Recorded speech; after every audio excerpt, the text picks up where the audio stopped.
Mois passés à l'étranger pour cause de confinement, Martin Fayoulou Madidi et Adolphe Mozeto, deux des leaders de la coalition politique La Mouka, ont regagné ce samedi 22 août 2020 le pays par l'aéroport international de Ndjili. Accueillis par les nombreux militants qui ont effectué le déplacement, Fayoulou et Mozeto ont entamé une longue procession pour la place Sainte-Thérèse de Ndjili pour le meeting. Comme à chacun de son retour, c'est une marée humaine à travers une forte mobilisation des partisans des différents partis politiques de la Mouka, le Mouvement de Libération du Congo de Jean-Pierre Bemba, Ensemble pour la République de Moïse Katumbi, Envol de Mozeto et CD de Martin Fayoulou sont tous présents.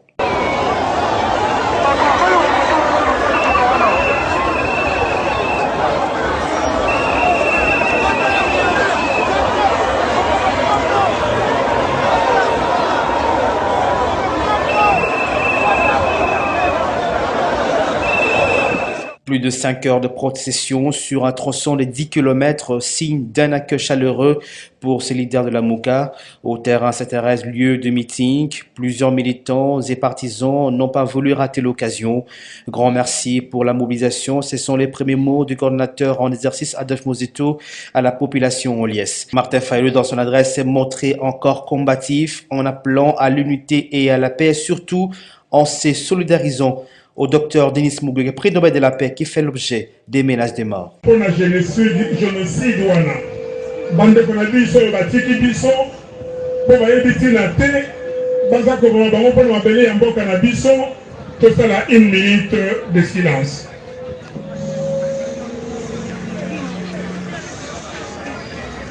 Gloire.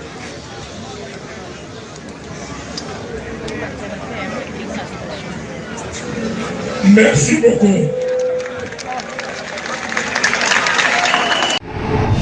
Face à la demande formulée par la speaker de la Chambre basse du Parlement, Janine Mabunda, aux différents présidents de groupes parlementaires consécutifs à la désignation de leurs délégués au sein des organes de la CENI sans faire allusion aux réformes préalablement requises.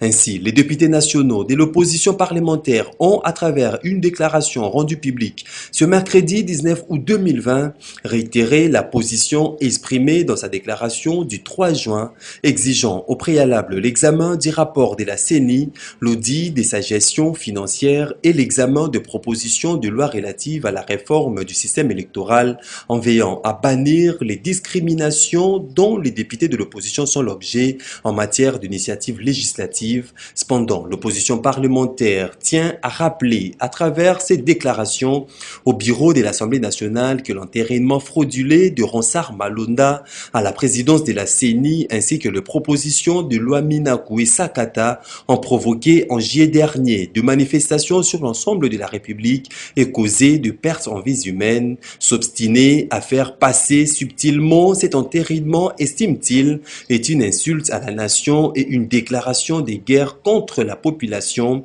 Pour ce faire, l'opposition parlementaire s'insurge contre ce manœuvre du bureau de la dite Assemblée et exhorte ses membres à prendre conscience de la hauteur des responsabilités qui sont les leurs, tout en appelant particulièrement Janine Mabunda à privilégier l'intérêt de la nation en lieu et place du passage en force en faveur des intérêts de sa famille politique.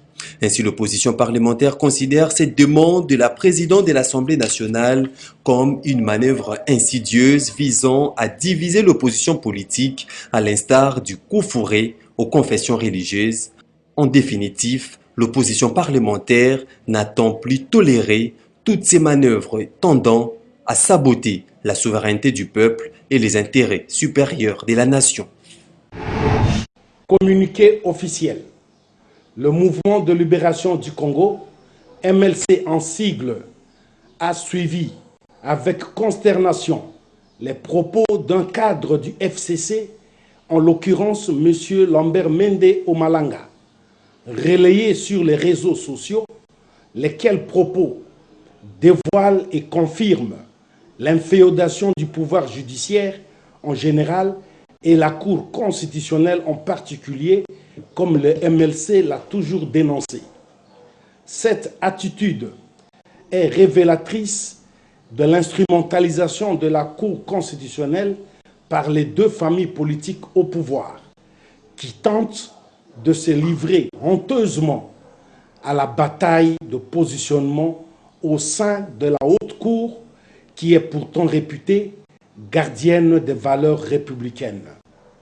Le MLC rappelle à l'opinion nationale et internationale que les 3 cycles électoraux chaotiques qu'a connus la République démocratique du Congo sont les conséquences de ces manipulations politiciennes. En effet, les juges constitutionnels congolais n'ont jamais été indépendants, mais ont brillé par des décisions de justice édictées par les tenants du pouvoir. Ainsi, le MLC condamne avec la dernière énergie cette tentative rétrograde qui frise un recul démocratique et porte atteinte à l'indépendance des juges de la Cour constitutionnelle qui ne sont soumis qu'à l'autorité de la loi. Aussi, le MLC lance une consultation juridique à l'effet d'identifier et d'établir des éléments constitutifs d'une infraction aux lois du pays afin que pareil comportement ne se reproduise plus. Enfin, le MLC lance un appel vibrant et demande à ses militants ainsi qu'à toute la population congolaise de rester vigilants afin de barrer la route à toute action politique visant à prendre en otage le pouvoir judiciaire. Avec Dieu, nous vaincrons. Fête à Kinshasa, le 17 août 2020. Honorable F. Bazaïba Massoudi, secrétaire général. Fort malheureusement, le regroupement politique AFDCA constate que certaines structures et ou personnalités commencent à prendre des initiatives pour tirer la couverture de leur côté en lieu et place d'un dialogue réellement inclusif qui vise l'intérêt du peuple et à réformer le système électoral. Eu égard au point 5 ci-dessus visé, le regroupement politique AFDCA dénonce avec la dernière énergie toute initiative obscure, particulièrement celle du CAPAC, du professeur Bob Kabamba, fruit du laboratoire d'un camp politique bien identifié, ayant pour but d'assouvir les desseins politiques et perpétuer le contrôle exclusif de la CENI et orienter la loi électorale selon les calculs politiques. Le regroupement politique AFDCA sollicite et encourage la communauté internationale à s'impliquer directement aux côtés du gouvernement congolais sur les questions impérieuses dont la guerre de l'Est, son plaidoyer pour le plan Marshall post-Covid-19, des différentes résolutions et recommandations formulées par le peuple congolais au terme du dialogue. Le regroupement politique AFDCA invite son Excellence Félix Antoine Tshisekedi Tshilombo, président de la République, chef de l'État, en sa qualité de garant de la nation, à s'approprier le plan de sortie de la crise proposé par l'AFDCA et toutes les autres initiatives qui concourent à un dialogue franc et inclusif des acteurs politiques congolais.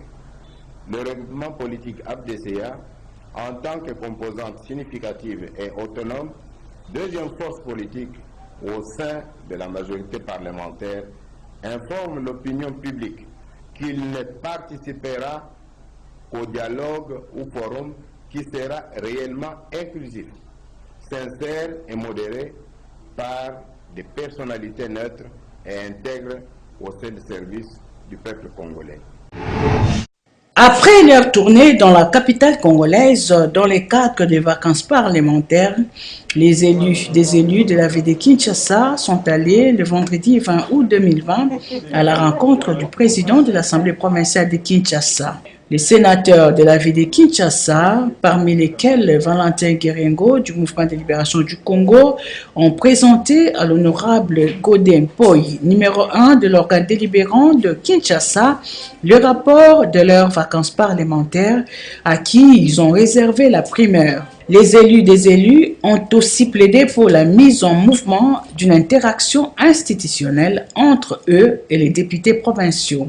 Venu voir le président de l'Assemblée provinciale pour lui remettre solennellement notre rapport de vacances parlementaires. Nous lui accordons la primeur de ces rapports, un rapport qui contient les 10 projets prioritaires des sénateurs pour la ville de Kinshasa. Nous sommes venus aussi et surtout suggérer au président de l'Assemblée provinciale la mise en mouvement d'une interaction institutionnelle entre nous, les sénateurs, et les députés provinciaux pour que ces 10 projets des sénateurs se traduisent demain en réalité pour le bien vivre ensemble dans la province de Kinshasa. Cette rencontre a eu lieu au siège de l'Assemblée provinciale de Kinshasa, dans la commune de Gombe. Je rappelle tout simplement que cette cause était pendante devant les tribunaux de grande instance de Kalamou pour, je dirais, à cause de la partialité dont les juges avaient fait preuve, l'évêque Pascal Mukuna avait décidé de les suspecter et de faire envoyer cette cause devant les tribunaux de grande instance de Kinshasa-Gombe.